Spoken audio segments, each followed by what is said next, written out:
O Rock Lee é um dos poucos personagens que marcaram o início de Naruto clássico, mas infelizmente isso não se perdurou durante toda a série. Pode-se dizer que o Rock Lee é o personagem de uma única luta, mas você já se perguntou por que um personagem com um potencial tão grande é tão mal aproveitado dentro da obra? Desde o início, o Rock Lee nos foi apresentado como um ninja sem talento algum, não sendo bom em ninjutsu ou em genjutsu. Ou seja, sua única ferramenta era o taijutsu, e isso para muitos não parecia suficiente. Claro que o Rock Lee não se importou com o que era dito sobre ele, e o que mais chama a atenção do público que assiste toda a trajetória do personagem é a sua dedicação e determinação. Rock Lee treinava horas e horas, dia após dia, e tudo isso sem descanso. Ele era praticamente o tipo de shinobi que era obcecado por ficar mais forte. E claro, por não ter talento algum, ele focou todo o seu potencial em seu taijutsu. Esse treinamento extremo trouxe resultados, e Rock Lee alcançou um nível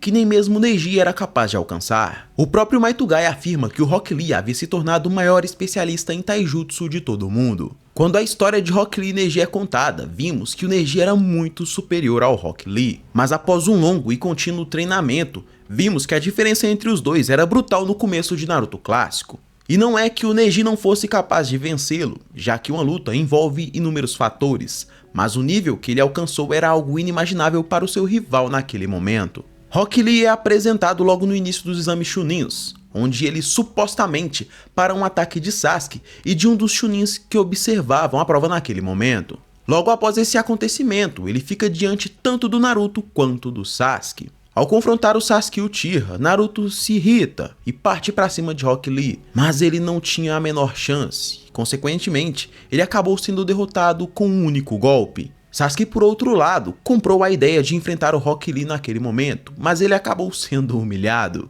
Nem mesmo com o Sharingan, que havia sido retratado até aquele momento como algo extremamente poderoso e eficaz, nem mesmo com esses poderes visuais, o Sasuke era capaz de fazer frente ao taijutsu de Rock Lee. Tanto é que o Rock Lee diz as seguintes palavras para o Sasuke, abre aspas, do que adianta possuir um poder visual tão poderoso quanto o Sharingan, se o seu corpo não é capaz de acompanhá-lo? Ou seja, até então, eram dois momentos que retratavam a grandeza do personagem Rock Lee, mas claramente tudo isso estava prestes a mudar. Quando os exames Chunin se iniciaram dentro da Floresta da Morte, o Rock Lee ficou diante de uma ameaça, que era o Dosuke Nuta e os seus companheiros. Nesse momento, ficou comprovado que nem sempre a força supera algumas habilidades.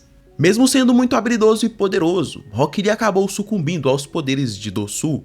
Por consequência, ele teve que ser ajudado, e no final, Sasuke quem acabou salvando todo mundo utilizando os poderes da Marca da Maldição.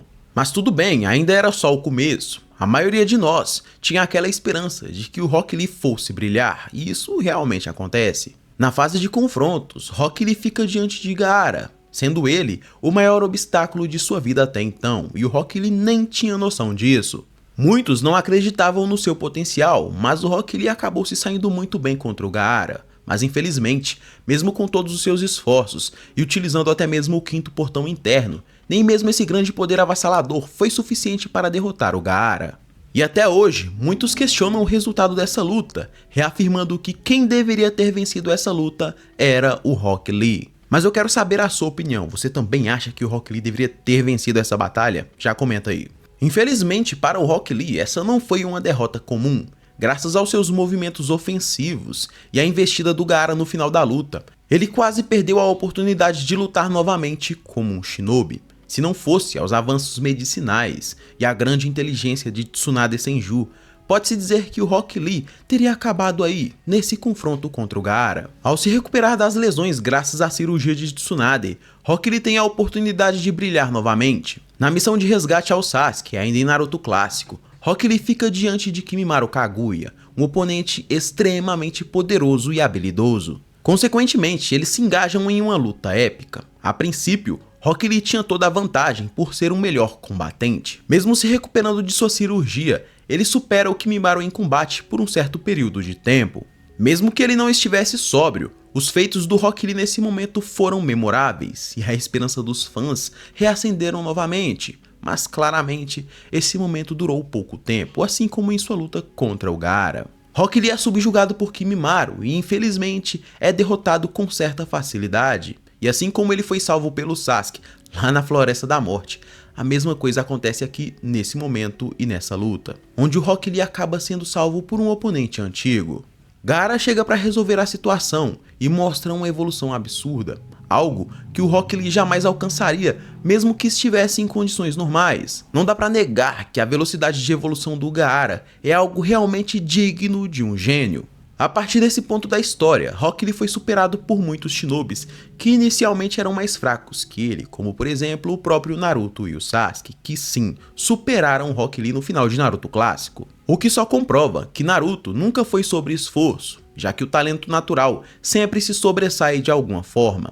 Em Naruto Shippuden, todos pensávamos que tudo isso iria mudar e que não só o Rock Lee, como os 11 de Konoha teriam mais destaque, mas infelizmente, apenas o Shikamaru recebeu um grande destaque contra Akatsuki em Naruto Shippuden. Tanto o Rock Lee quanto seus companheiros se tornaram praticamente sombras. E isso é inegável. Por exemplo, vamos recapitular alguns momentos. Na missão de resgate ao Kazekage, o time do Maitugai se viu diante de Kisame, que na verdade era um clone que possuía apenas 30% de sua verdadeira capacidade. Mas o único que foi realmente capaz de confrontá-lo naquele momento foi o Maitugai. E tudo bem, mesmo limitado, Kisame era extremamente poderoso, mas o mais bizarro acontece logo em seguida. Tanto Rock Lee, Neji e a própria Tenten são derrotados por 3 clones de água do Kisame, e não é como se esses clones fossem realmente fortes, já que é retratado que os clones de água detêm apenas 10% da capacidade do verdadeiro usuário do Jutsu. É verdade que eles conseguem escapar daquela prisão graças à habilidade visual do Neji e suas técnicas de emissão de chakra.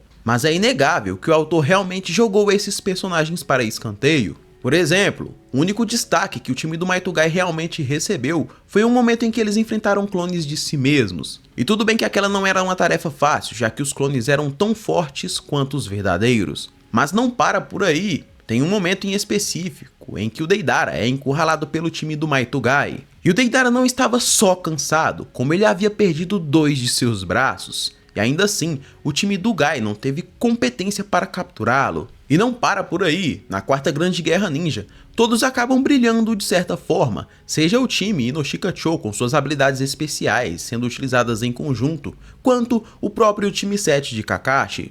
Mas o Rock Lee em específico, assim como o Neji e Tenten, não conseguiram demonstrar praticamente nada de suas reais capacidades. Pensa comigo como seria realmente interessante se tanto o Rock Lee quanto o Maitugai enfrentassem o Madara juntos. Se o autor desenvolvesse ali naquele momento as habilidades do Rock Lee, revelando que ele havia treinado e que ele tinha alcançado um poder igual ao do próprio Maitugai. Imagina o quão insano não seria o Rock Lee e o Maitugai engajando o Madara com o 7º e com o 8º portão. E não é como se o autor não tivesse uma saída genial para que eles sobrevivessem ao 8º portão interno, já que o Naruto chegou e resolveu o problema dentro da obra canônica. Agora pensa comigo, depois de todos os pontos que eu citei até agora, dá pra se dizer com toda certeza que o Rock Lee é um dos poucos personagens dentro da série que foram realmente injustiçados, sendo ele também um dos poucos ninjas dentro de Naruto Shippuden que não chegou a superar o seu mestre. Porque convenhamos, entre o Maitugai e o Rock Lee, claramente o Maitugai é superior mesmo nos dias de hoje. Mas e aí, o que você achou dessa minha opinião? Polêmica ou não? Já deixa sua opinião aí nos comentários. E claro, se você chegou até aqui é porque você provavelmente gostou bastante do vídeo. Então eu só te peço algumas coisas. Deixa o seu like, se inscreve no canal, compartilha esse vídeo com aquele seu amigo que é fã do Rock Lee. E já comenta aí se você concorda com alguma das opiniões que eu citei aqui ou se você concorda com todas. É isso, nação. Eu agradeço muito por você ter assistido esse vídeo até aqui e eu te espero num próximo vídeo. Fui!